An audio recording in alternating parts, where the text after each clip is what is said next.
Hi everyone, welcome to our Writing the Land class. I'm Dawn Wink, I'll be your instructor as well as companion in the journey. And so I wanted to connect and say hello and share some of the books that we'll be reading.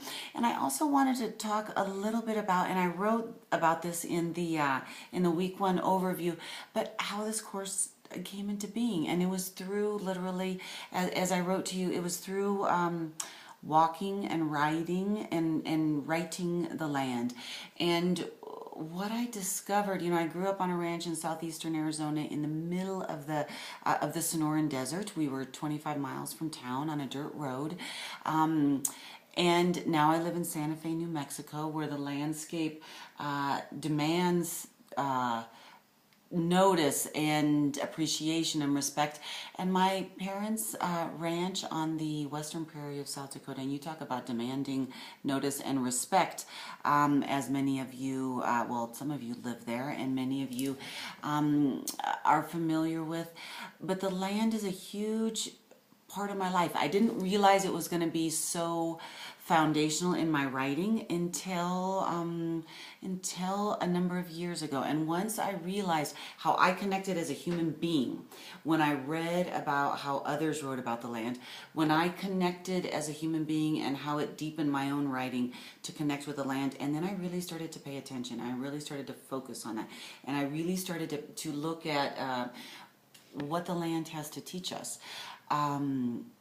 And here we are, and that's how this course started. And as a reader and a writer, what I've noticed is, I think my experiences have been when a writer weaves the land into the piece, I connect on a visceral, elemental level. That goes to kind of what I think may be a universal human connection. So as we talk about writing the land in each of our own ways of writing, my experiences have been that both as a reader and as a writer is that's how we connect with readers. That's how we get beyond the individual and into the universal and into the archetypal. So my hope and my intention is that's what we'll be doing in this class together. I wanted to share some of the readings that we'll be doing so you can see the books, just because God, we love books. And so one of the readings that for this week is by Amy Irvine McHarg's Trespass. This book, I don't even know where to begin. It is written in such a raw, courageous, elemental style that it just it took my breath away. I read it for the first time in 2009 when it was first published. It took my breath away. I've been reading Amy's work ever since.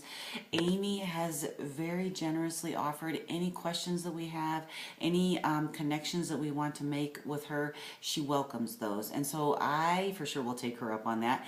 But just remember that. So as you're reading, just kind of bear in mind, Amy, that the invitation is open, and so it's right here. So we're reading from Trespass. We're also reading from Julian Hoffman's The Small Heart of Things. Exquisite. Incredible. And it's, I tried to really, we're going to read from a variety of landscapes. We come from a variety of landscapes. We live on a variety of landscapes. So this is very much based in the deserts. Now, Julian writes from, he's from the UK. He and his wife have lived in Greece. He's traveled all over the world.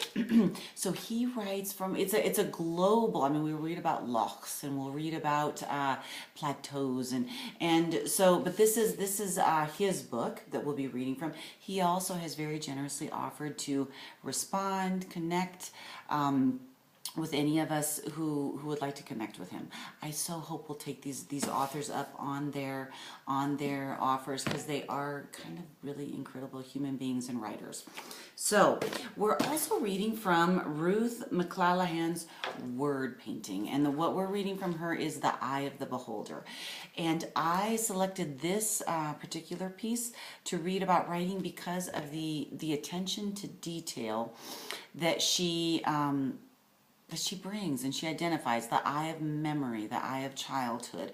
And so as you're reading, just kind of notice, what do you Gosh, what do you, what eyes come naturally to you, and what eyes are maybe haven't been used so much, and you would like to strengthen and grow in our time together? And just kind of notice about that. Through as on the list of the readings, I identify. That's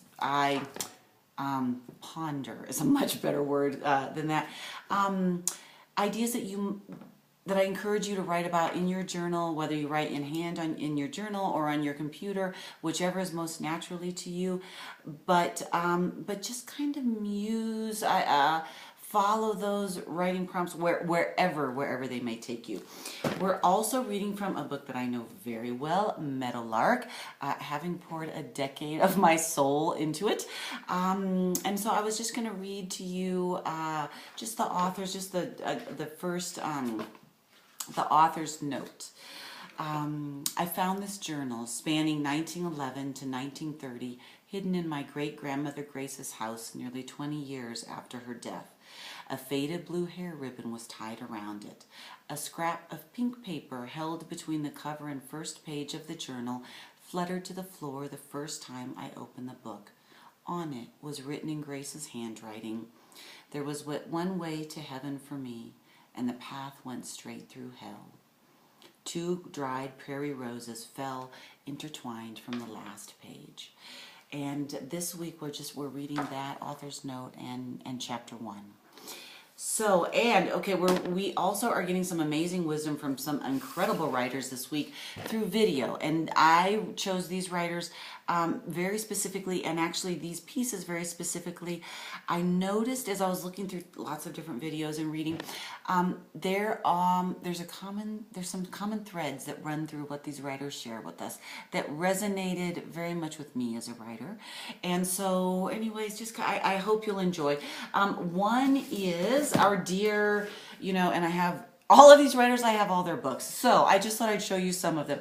But one is our incredible, amazing Barbara Kingsolver. And she wrote, Small Wonder. This is a tour de force, The Poisonwood Bible, Prodigal Summer, which we'll be reading from. We're also reading from her Flight Behavior. Oh, here it is. Flight Behavior. We'll be reading from that, some pieces. Pigs in Heaven from my beloved Arizona. And one of the things that I noticed, this woman has such an amazing body of work, and she talks about how all of her first drafts are clunky. And I love that, because I think so often we get hung up on expecting our first drafts to be perfect. No. So another incredible woman we'll be hearing from is our beloved Isabel Allende. I have all of her books too.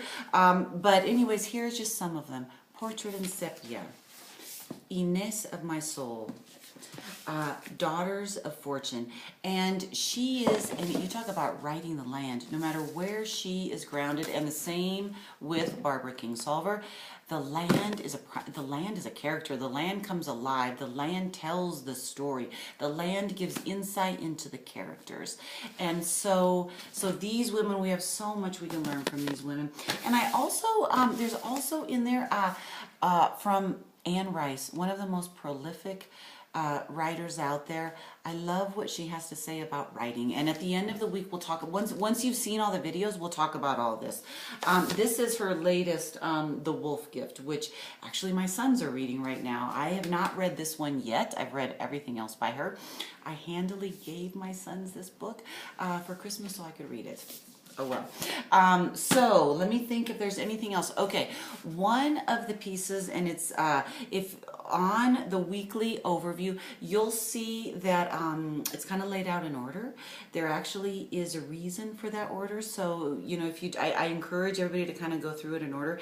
The final piece is before the written and artistic creation for the week is Clustering by Gabrielle Rico.